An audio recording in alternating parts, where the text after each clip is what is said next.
Hola, distinguida audiencia. De nuevo, gracias por permitirnos ingresar a vuestros hogares o lugares donde quiera que se encuentren. Hoy vamos a dedicar este conversatorio a la vida y obra de Peter Tchaikovsky en su segundo capítulo de los 4 que estimamos va a llevar. Este conversatorio, este segundo, es un conversatorio de uno de los grandes de toda la historia que le conferimos 4 capítulos porque es un músico que llega al corazón humano y lo llega trascendiendo de la escuela nacionalista que formaban parte de los 5, Cui, Balakiriev, Rizhstrekov, Mussorgsky y un quinto que... bueno, logra ser un músico de calidad internacional, lo cual a nosotros nos parece importantísimo, que trascienda las fronteras nacionales a pesar de la agresión y el malentendido que siempre tuvieron sus obras, ¿no? Vamos a ver cómo las obras que él compone son absolutamente ignoradas o malentendidas y que luego van a ser patrimonio mundial de exquisitez, ¿no? Bueno, espero que disfruten. Van a tener, según me informa Mariela, como fondo a la Bella Durmiente de Tchaikovsky y vamos a oír en este conversatorio el concierto número 1 para piano y orquesta que escribió este gran hombre. Espero que disfruten esto, que sea del gusto y bienvenidos de nuevo y gracias por la confianza de recibirnos. Siguiendo con la vida y obra de Peter Tchaikovsky, su hermano Hipólito ingresa a la Marina rusa y va a ser almirante más tarde. Su hermano Alejandro toma clases en el Instituto Snoldy y el padre se dedica a los mellizos, a Anatolio y a Modesto, ¿no? Insensible no toma en cuenta a Peter. Recuerden que Peter es una persona con una hipersensibilidad como ser humano enorme, pero el padre no lo toma en cuenta.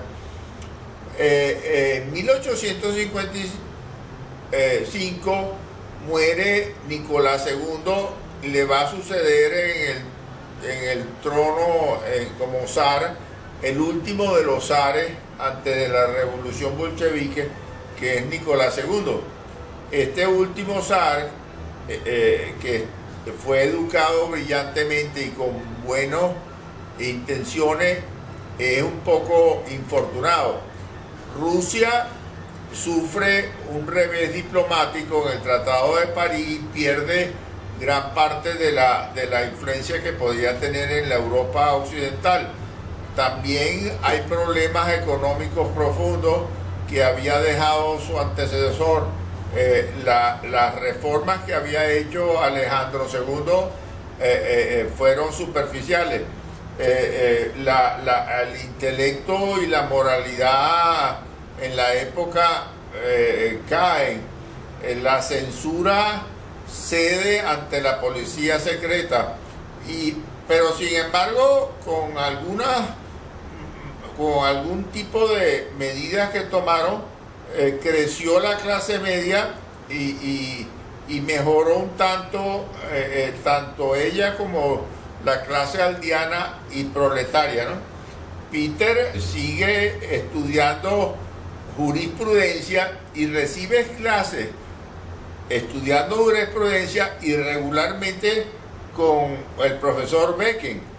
Y su padre entonces le pone, entendiendo que Peter está muy entusiasmado con la música, le pone un profesor particular que se llama Rodolfo Keindiger, que era un notable pedagogo, pero piensa al igual que el padre, y ahí fueron miope ambos, en especial el profesor, que ni uno ni otro vieron la genialidad de Peter Tchaikovsky, sino que se dejaron llevar por los problemas económicos que presumían, muchas veces con razón, pero presumía que todo músico iba a tener. Entonces, más bien alejan a Peter de la música y va a volver más alto. El padre, a los 60 años, va a tomar a la religión como su gran arma y se pone en un literal misticismo. Peter aprende con el maestro de canto Piscini algunas cosas. Por otra parte, oye a Rossini, Donizetti, Verdi, que va a influir mucho en él todo lo que tiene que ver con las óperas de ellos. O sea, la influencia italiana. Se deleitaba con Meyerbeer, y Mozart fue para él siempre el compositor favorito. También se aúna con el compositor Rudolf Glenka, ¿no? No dejaba de oír óperas y canto y ballet, etc. El padre, por otra parte, se arruina, pero rápidamente a sus 66 años logra empleo y vuelve a tener una vida relativamente holgada, ¿no? Por otra parte, Peter termina de sus estudios de jurisprudencia, queda como número 13 de su promoción. No sabemos cuánto era el número de su promoción.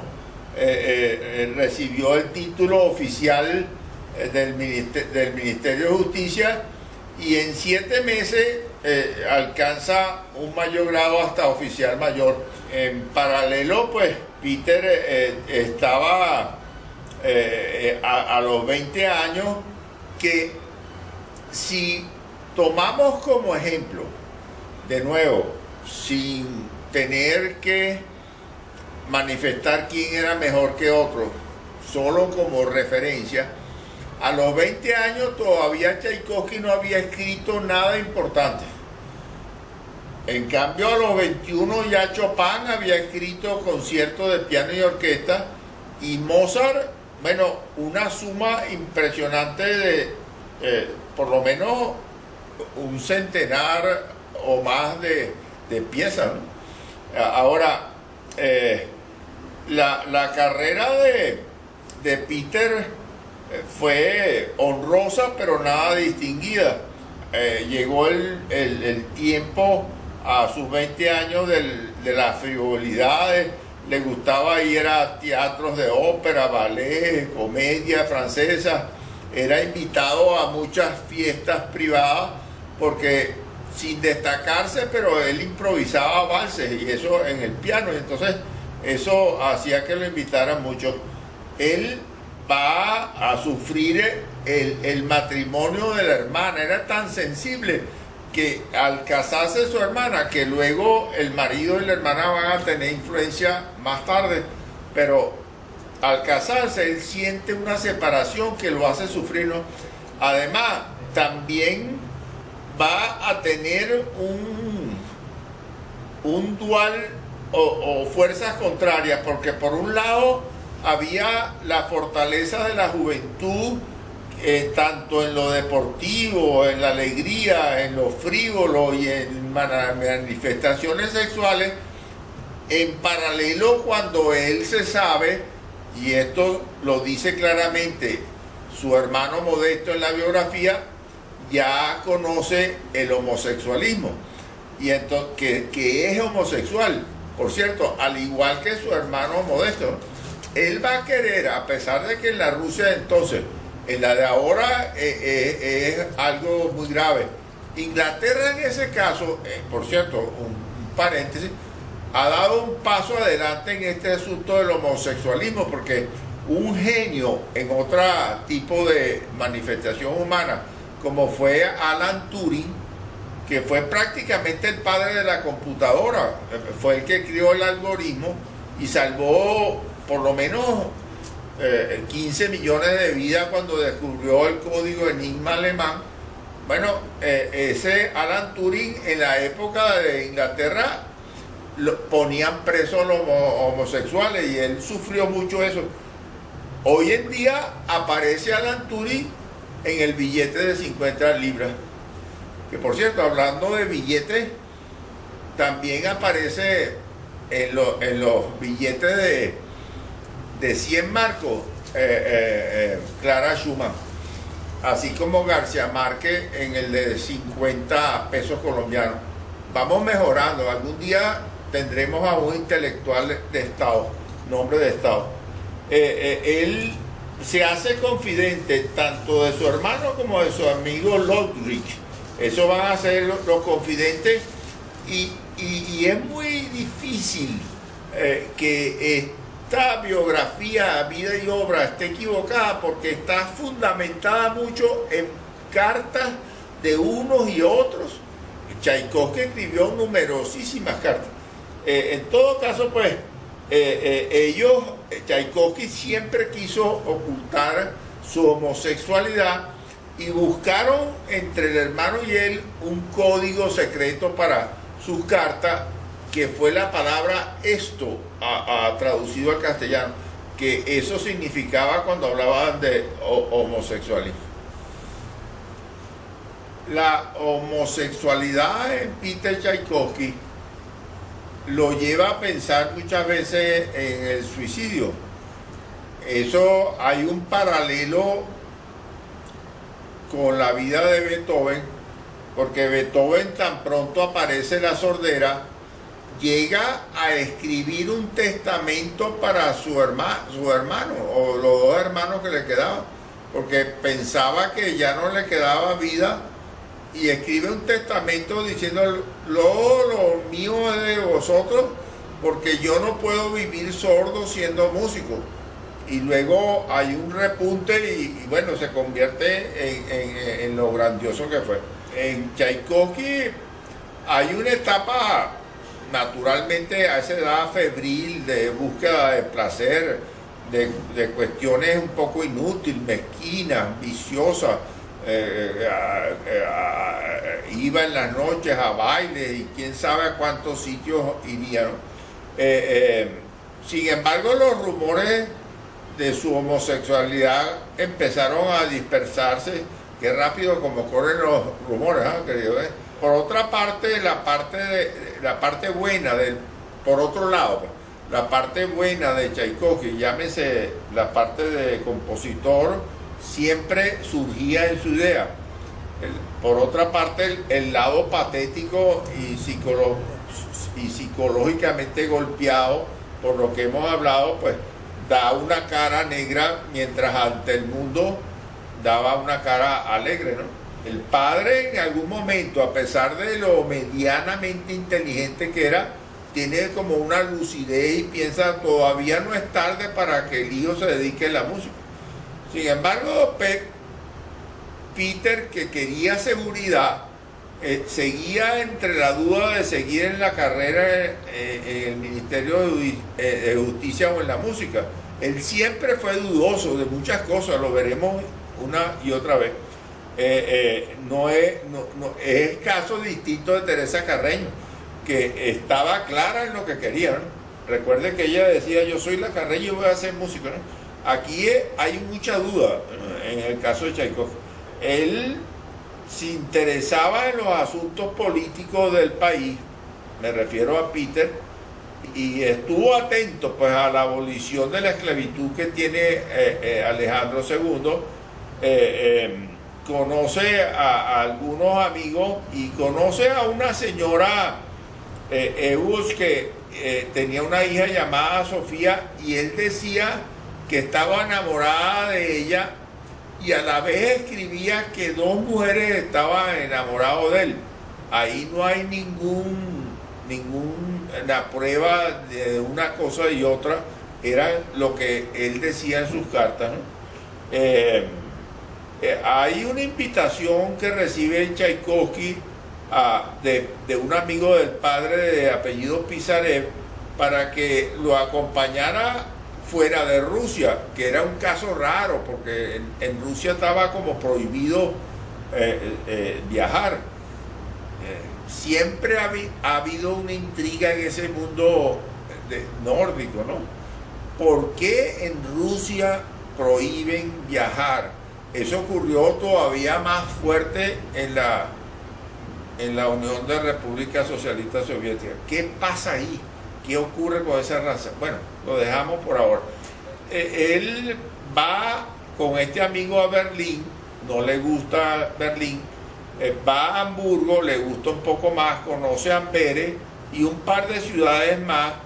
Va a Inglaterra, tampoco le gusta porque dice que pensaba que había permanentemente lluvia y tiempo, de manera que él piensa que París es lo más interesante y llega a conocer a Adelina Patti, que fue una mujer que impresionó a Teresa Carreño y se constituyó en una soporte silencioso para Teresa Carreño, pero a él no le gustó Adelina Patti. Y Tchaikovsky raramente quiere volver siempre a Rusia, ¿no? Esa va a ser una constante en él, ¿no? Siempre volver a Rusia. El exterior no era. Claro, más tarde vamos a ver que él conoce Estados Unidos y tal, pero ya bastante más adelantado. Pero por lo pronto quiere Rusia.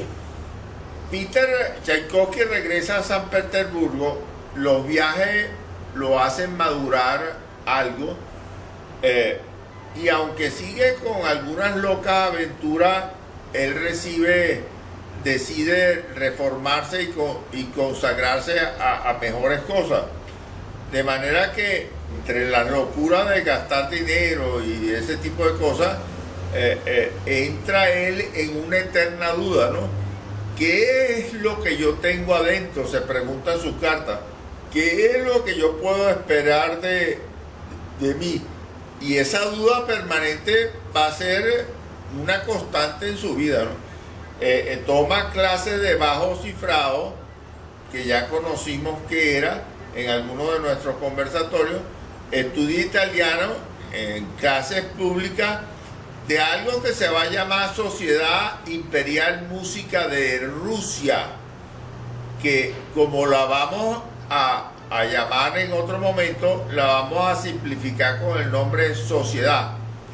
Y esta estaba ubicado en el Palacio de Mikhailovsky. Ahí conoce a algunos músicos, estudia teoría musical y de nuevo entra en duda, ¿no? ¿Debo estudiar o mi pereza vencerá?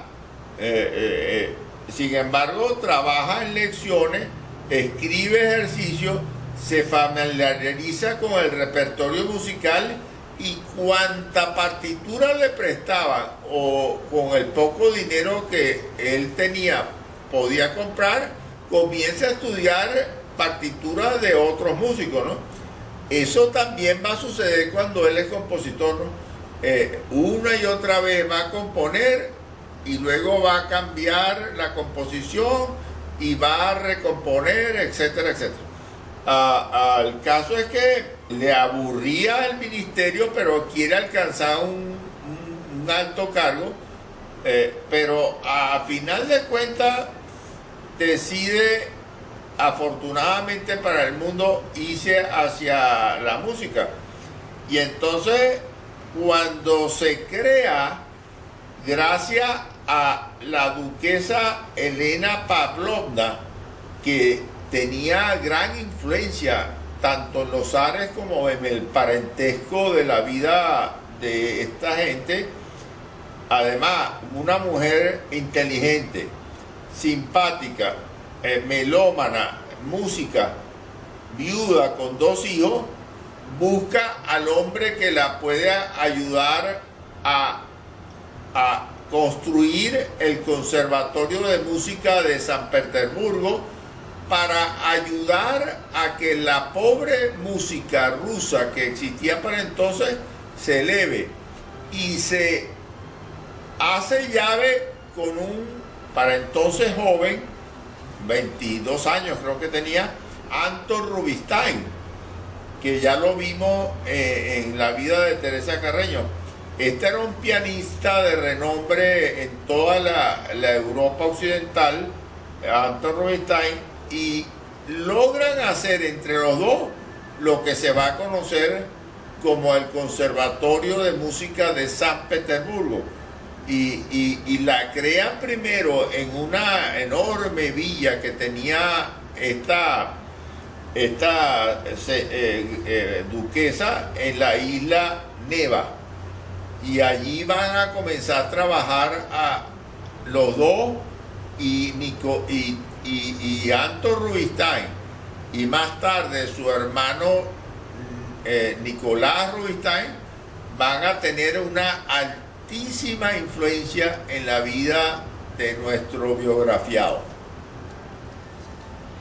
Se crean pues tanto la sociedad como el conservatorio gracias a los contactos de Elena con el gran zarismo y las relaciones, y comienzan entonces a Anton Rubinstein como director a reunirse de una serie de músicos para mejorar la música rusa. Por ejemplo, se acompaña del polaco Vidinirev, del pianista Lichtenstein, que había sido alumno de Czerny, el profesor de Liszt, en violonchelo de Dadidov, de Lonasiniki y de Zarenka. Toda esa pléyade de músicos van a ayudar. Peter estudia un severo contrapunto. Recuerden que contrapunto es la melodía superpuesta una detrás de otra, muy complicado por cierto. Contrapunto severo litúrgico. Estudia piano, tanto flauta como órgano, y comenzó Tchaikovsky a estudiar largas horas, ¿no? Pierde algunos amigos, pero debido a su trabajo, pero se consigue a un amigo fundamental que es Laroche, Hernán Laroche, que es crítico musical, melómano, además de compositor de algunas cosas, de oberturas, etcétera, ¿no?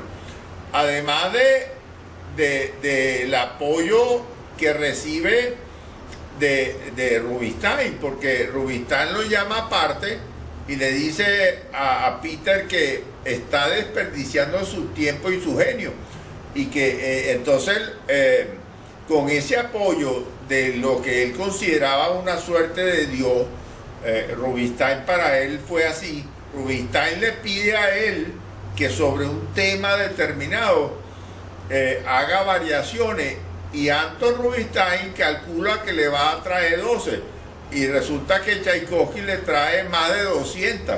Bueno, cuando eso es así, inmediatamente lo convocan a que Tchaikovsky fuera acompañante de una serie de cosas, porque la capacidad de transportar de un tono a otro lo hacía con una facilidad monumental, ¿no? Tchaikovsky pasa entonces un poco a la vida bohemia, se deja crecer el cabello otrora engomado, busca ayuda en la casa de sus padres bohemios, que solamente le da habitación y comida, ¿no? Pero en todo caso es una vida ciertamente grata para Tchaikovsky, uno de los pocos momentos gratos de su vida. Y entonces el caso es que Tchaikovsky va a entrar en una dificultad, porque a pesar de la admiración que tenía hacia Rubinstein, y en su medida en menor grado de Sarava, nota que Sarava se había quedado en Beethoven y en Mendelssohn, y Rubinstein no quería la orquestación amplia que era propia del gusto de Tchaikovsky. Tchaikovsky va a ser un orquestador monumental. Tchaikovsky quería la orquestación de Meyerbeer, de Berlioz, de Wagner. Para entonces no había nacido Gustav Mahler, pero Peter quiere ser un gran orquestador. Él compone un concierto para piano número 1 en si bemol mayor. hemos dicho pues que Tchaikovsky le gusta la orquestación. Él analizó mucho a Wagner, por cierto, y nunca fue muy partícipe de él. Él decía que él era bueno, que Wagner era bueno en orquestación. En eso lo admiraba ciertamente, pero en lo que era la ópera nunca llegó a entenderlo.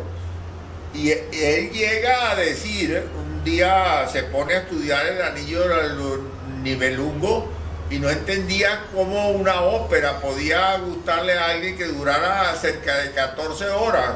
El Anillo de los Nibelungos, para que tenga una idea, una ópera de Wagner compuesta de 4 óperas a la vez, que tiene que verse por día, porque dura 14 o 15 horas según la rapidez. Inicia con el oro del Rin, después le sigue la Valquiria, que esta es a veces interpretada aparte, sigue Sigfrido y termina con el Ocaso de los Dioses. Bueno, yo me sumo con la mayor humildad a Tchaikovsky. Hay que tener aguante para poder oír 14 horas, aunque sea por día, de ópera. Entonces, él le gustaba a orquestación.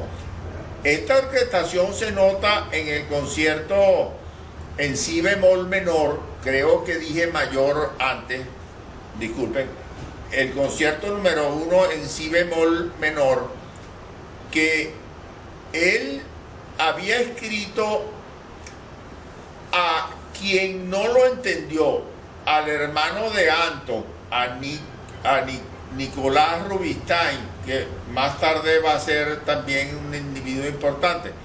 Pero quien lo entiende en verdad es Jan von Bülow, que había ido a Rusia, entendió eso y lo estrena en Boston. Ahí es cuando se toca por primera vez este concierto. Y que, por cierto, cuando ustedes, los que vieron el conversatorio dedicado a Vladimir Horowitz, ese fue el concierto que Vladimir Horowitz compuso, tocó al público, que impresionó al público porque un músico un pianista no había podido ir al concierto. Y después Horowitz se va a quedar con ese concierto más otro de Brahms, más otro del amigo Rachmaninoff. Entonces, este concierto, que ahora se lo dedica a Jan von Bülow, tiene 3 movimientos. El primero es allegro non troppo, que quiere decir alegre pero no tanto. Luego sigue molto maestoso, o sea, muy majestuoso, ¿no? Es muy importante esa parte. Y alegro con espíritu, es tremendo ese primer movimiento. Luego andantino simple, que es como parcamente rápido y simple, pero luego sigue un prestísimo, o sea, a la mayor velocidad posible. Y luego termina con alegro con fuoco, que no es otra cosa que muy alegre y con fuego, pues muy alegre.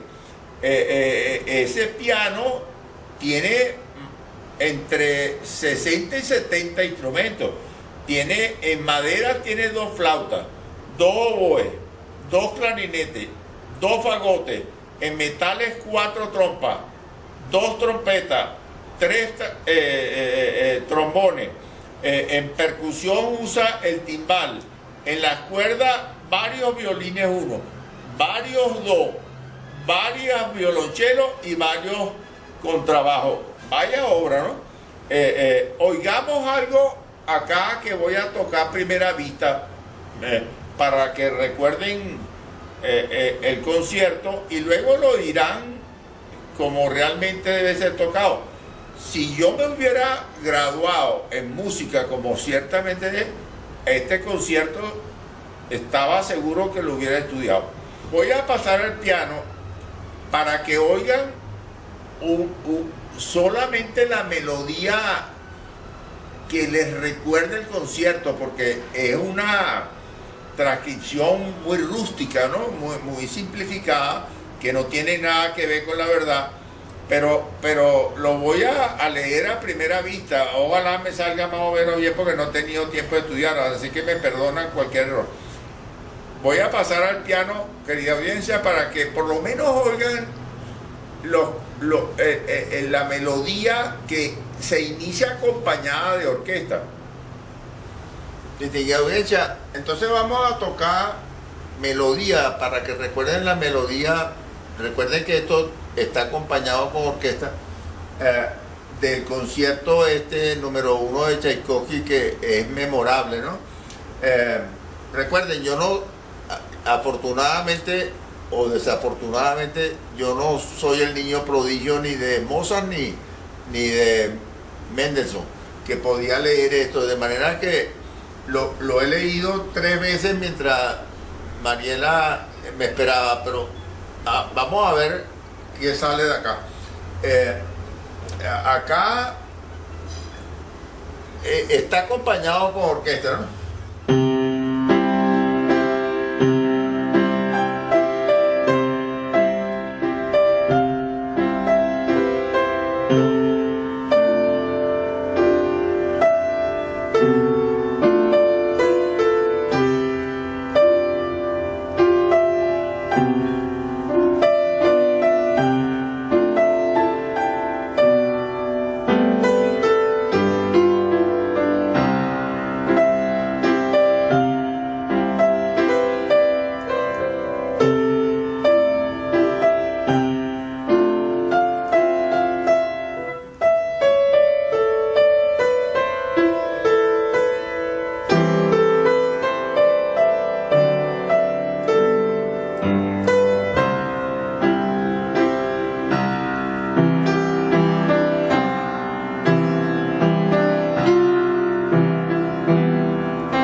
Bueno, esto es más o menos el concierto, querida bella. Esta es la melodía del concierto, bueno, con un primer vistazo. Espero que más o menos les recuerde. Ahora, apreciada audiencia, con el mayor respeto, vamos a oírlo de verdad con orquesta. Es maravilloso este concierto. Respetada y querida audiencia, van a oír para piano y orquesta, tocada por uno de los grandes artistas del piano y una gran orquesta, el concierto número 1 en si bemol menor, que van a oírlo mucho mejor de lo que yo toqué, se lo garantizo. Yo lo que hice fue tocar recuerdo de la melodía. Van a oír una orquestación y una capacidad pianística enorme.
querida audiencia, de nuevo me despido de ustedes esperando que hayan disfrutado de este segundo capítulo de ese gran músico Peter Tchaikovsky.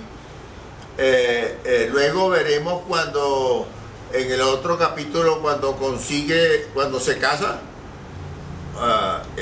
y cuando consigue a su mecena y todo lo que sufre cuando se casa. Es curioso, ¿no? La vida sufrió mucho cuando se casó. Espero que hayan disfrutado de este segundo capítulo. No sé cuántos capítulos va a durar, porque la vida de este gran músico puede que llegue a 4. Intentaremos que sea 3, pero no lo sé.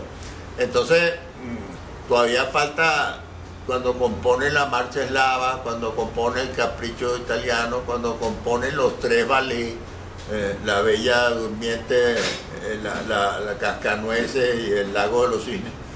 Los problemas que tuvo porque no lo entendía para el momento y todas esas cosas. Bueno, si les gustó, suscríbanse, eleven la mano como los canarios y envíen los comentarios que consideren pertinentes. Querida audiencia, de nuevo Alfredo Fernández Porra, Mariela Molina se despide de ustedes como un gran equipo. Espero que hayan disfrutado de este segundo capítulo de uno de los grandes músicos de todos los tiempos. Hasta luego, los quiero mucho, chao.